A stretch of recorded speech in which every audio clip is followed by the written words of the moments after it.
बिलोली तालुक्यातील कासराळी या ठिकाणी क्वांटिस्ट ग्रोग्रेन फार्मर प्रोड्युसर कंपनीकडून सोयाबीन, मूग, उडीद खरेदी सोमवारपासून प्रारंभ झालाय। कंपनीचे डायरेक्टर भागवत लोकमनवार यांनी भव्य कार्यक्रम आयोजित करून खरेदीचा शुभारंभ केला। नाफेड आणि महाराष्ट्र राज्य कृषी पणन मंडळ यांच्या आधारभूत किमान खरेदी योजना 2025 अंतर्गत शासकीय हमीभाव खरेदी केंद्र कासराळी या ठिकाणी सुरू करण्यात आले आहे।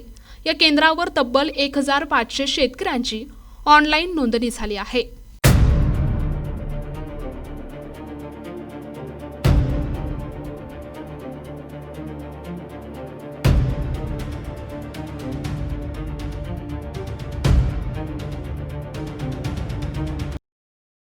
आजच्या या भव्य शुभारंभाच्या कार्यक्रमाच्या अध्यक्षस्थानी भाजपाचे नेते तथा पंचायत समितीचे माजी उपसभापती श्रावण पाटील भिलवंडे होते, तर उद्घाटक म्हणून बिलोली तालुका कृषी उत्पन्न बाजार समितीचे सभापती रवी पाटील खदगावकर यांनी केले। यावेळी प्रोड्युसर कंपनीचे संचालक भागवत लोकमनवार यांनी प्रास्ताविक केले। या प्रसंगी श्रावण पाटील भिलवंडे, माजी जिल्हा परिषद सदस्य बालाजी बच्चेवार, रवी पाटील खदगावकर, संग्राम पाटील हायगले, बाबा भाले, हावगीरराव गोपछडे, निबंधक कौरवार, साठा अधीक्षक नाईनवाड आदींनी आपले मनोगत व्यक्त केले। या प्रसंगी भागवत लोकमनवार आणि ज्ञानेश्वर लोकमनवार या बंधूंनी आपले वडील कैलासवासी मनोहरराव लोकमनवार यांच्या स्मरणात गरजू महिलांना 5 शिलाई मशीनचे वाटप मान्यवरांच्या हस्ते केले। या कार्यक्रमाला बिलोली पोलीस ठाण्याच्या एपीआय शिंदे मॅडम, मार्केट कमिटीचे संचालक आनंद पाटील बिराजदार, डॉक्टर के.बी. कासराळीकर, प्रसिद्ध उद्योजक ज्ञानेश्वर लोकमनवार, माजी पोलीस पाटील गंगाराम चरकुलवार, सुभाष पाटील शिंदे, बाबू चरकुलवार, शिवा पाटील माजिद शेख, शिवा पाटील सोमासे, अशोक वसमते, दत्तू पाटील नरंगले, पिराजी चरकुलवार, प्रकाश एरावाड, राजेश्वर लोकमनवार, संजय उपलंजवार, रामराव बेलापुरे, राजेश्वर सोमासे, किशन मेहेत्रे, अफजल मोमीन, उत्तमराव इजुलकंटे यांच्यासह शेकडो शेतकरी आणि प्रतिष्ठित नागरिक मोठ्या संख्येने उपस्थित होते। कार्यक्रमाचे सूत्रसंचालन शिवा पाटील शिंदे यांनी उत्तमरित्या पार पाडले। प्रोड्युसर कंपनी कासराळीच्या वतीनं सोयाबीनच्या खरेदी केंद्राचं उद्घाटन आदरणीय रवी पाटील खदगावकर यांच्या हस्ते झालं।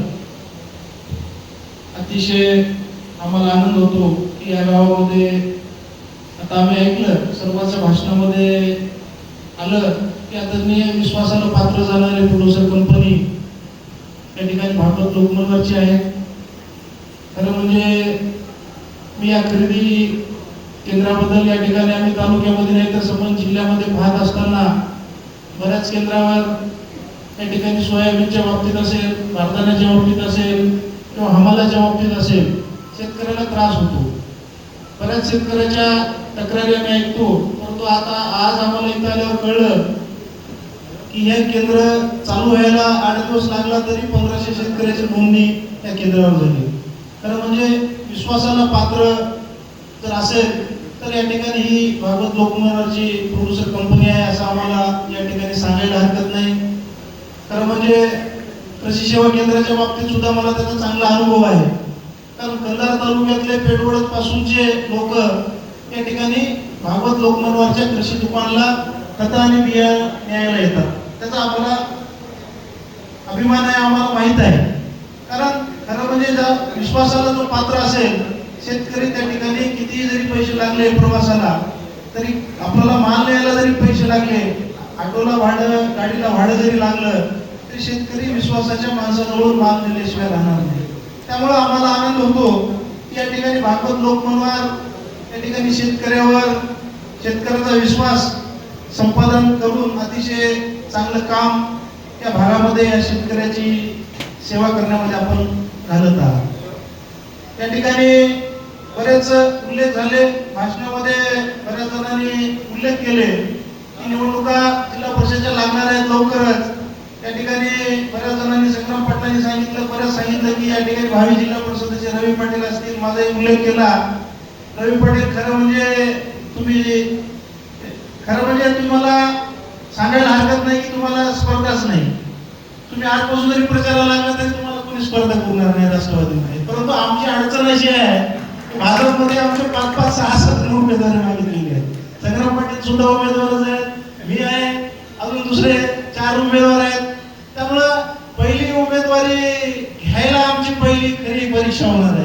म्हणजे पहिल्या परीक्षेमध्ये आम्ही जर पास झालं तर आम्ही जनतेच्या परीक्षेत नंतर उतरणार आहोत आणि ही जनता भारतीय जनता पार्टीवर प्रेम करणार आहे. त्यामुळे आम्हाला जनतेची भीती नाही. जनता 100% कमळाला मतदान करणार आहे. त्यामुळे तुमच्या जोरावर आम्ही निवडून सदस्य होणार आहोत. परंतु पहिली परीक्षा पास होणं आम्हाला खूप अवघड आहे.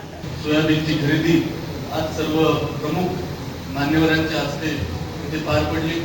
या कार्यक्रमासाठी अध्यक्ष म्हणून लाभलेले आमचे सहकारी मित्र भागवत सावकार व ज्ञानेश्वर सावकार या दोघांचेही मनपूर्वक सर्वप्रथम अभिनंदन करतो की आपण हे कार्य करत असताना आपल्या गावातल्या महिलांना आपण या कुठेतरी ज्या त्यांना अडचणी असतील आणि त्यांना उभं राहण्यासाठी आपण जी मदत केलात ते खरं तर खूप कौतुकास्पद आहे. कारण का आपण आज पाहतोय तर माणसाला स्वतःलाच मोठं व्हायचं, दुसऱ्यांना मोठं होऊ द्यायचं नाही, अशा पद्धतीची एक नीती चालवत आहे. पण आपण त्याला कुठेतरी पूर्णविराम देण्याचं काम करून, कारण का आपल्यासोबतच जो समाजातला एकदम शेवटचा घटक आहे त्याला देखील कुठेतरी आपण आपल्या बरोबरीला घेऊन येण्याचं पाऊल जे आपण हे उचललात त्याबद्दल मी खडगावकर कुटुंबियांच्या वतीने, कृषी उत्पन्न बाजार समिती बिलोलीच्या वतीने आपलं मनापासून अभिनंदन करतो.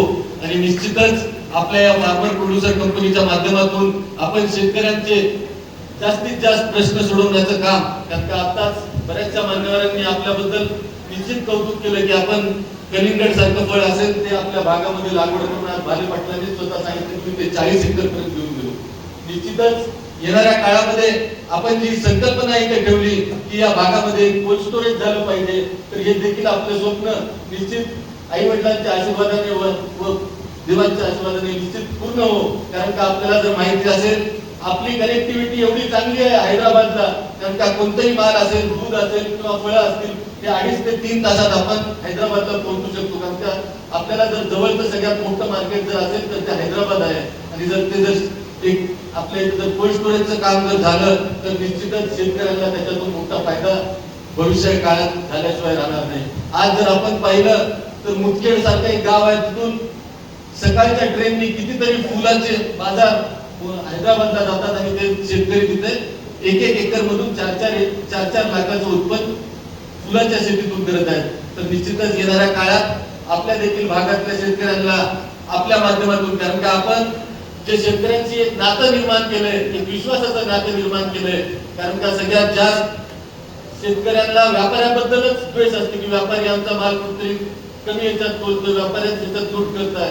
पण आपण जे विश्वासाचं नातं शेतकऱ्यांसोबत निर्माण केलं ते नातं भविष्य काळात त्याच पद्धतीने टिकून ठेवा.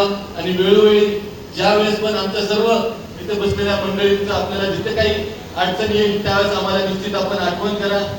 सोयाबीन खरेदी केंद्राची सगळ्यांच्या हस्ते शुभ हस्ते आपण शुभारंभ केलो आहोत. आणि आज आपण जे सोयाबीन हमी भावामध्ये आपण शासनाकडे वेळोवेळी प्रस्ताव पाठवून आणि कासळी भागातील शेतकरी कोणी वंचित राहू नये आपला उद्देश आहे. आणि या माध्यमातून शेतकऱ्यांना उचित दर कसा मिळावा हे आपला सदैव प्रयत्न असतात. यावर्षी खूप घाई म्हणजे खरेदी केंद्रांसाठी खूप लोकांची लाईन होती, पण शासनाने असं शासनाच्या निदर्शनास असे ज्या सेंटरचे काम चांगल्या पद्धतीचे आहे त्याच सेंटरना परमिशन मिळाली आहे. त्यामध्ये आपण एक सेंटर आहोत. गेल्या वर्षी नांदेड जिल्ह्यामध्ये 35,000 गुंठांची आपण नांदेड जिल्ह्यामध्ये एक विदर्भ कोऑपरेटिव्ह मध्ये पहिला नंबर खरेदीमध्ये मान पटकावला आहे आपण.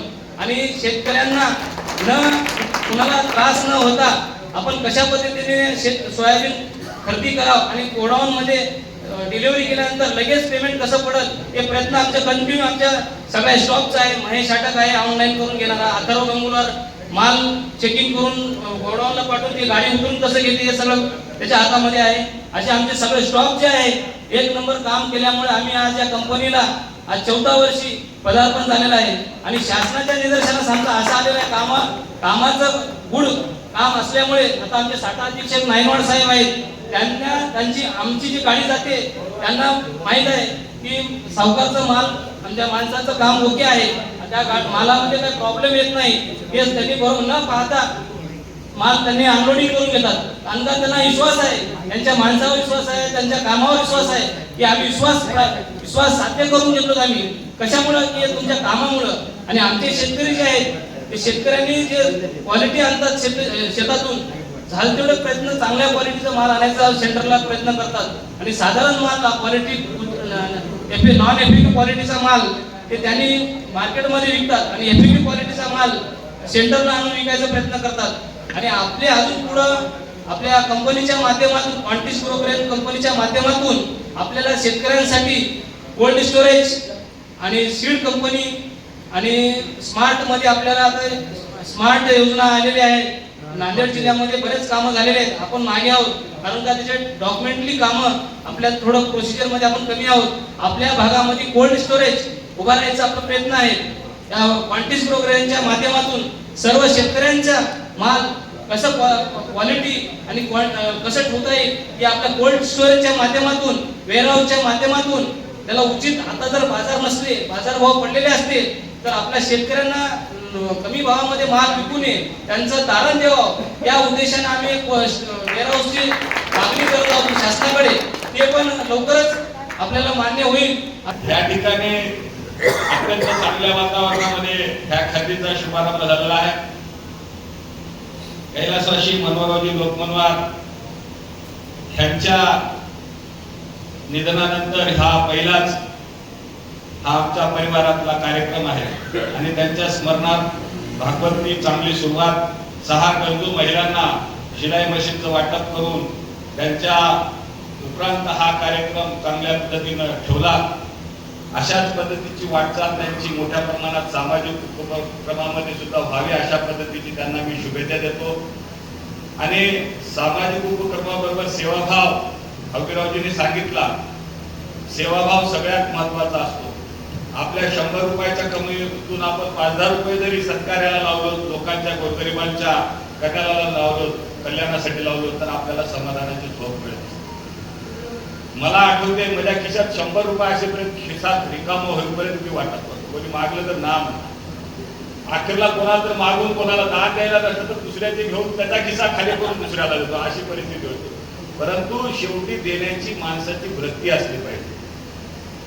अनेक वेळेस असे प्रसंग मिळाले कधी कधी रुपया खिशात येणार खिसा खाली होईपर्यंत माणसाला देण्याची वृत्ती असली पाहिजे आणि ती वृत्ती लोकमनवार परिवाराने जोपासावी याच्यापेक्षा मोठ्या पद्धतीने जोपासावी. हा खरेदी केंद्राचा जरी शुभारंभ जरी असला तरी याला राजकीय वातावरण हे सगळे व्यासपीठावर भावी जिल्हा परिषद सदस्य आहेत. एकच नाही ठाकूरराव सुद्धा भावी जिल्हा परिषद आहेत. भाले पाटील भावी जिल्हा परिषद संग्राम पाटील भावी जिल्हा परिषद आहे.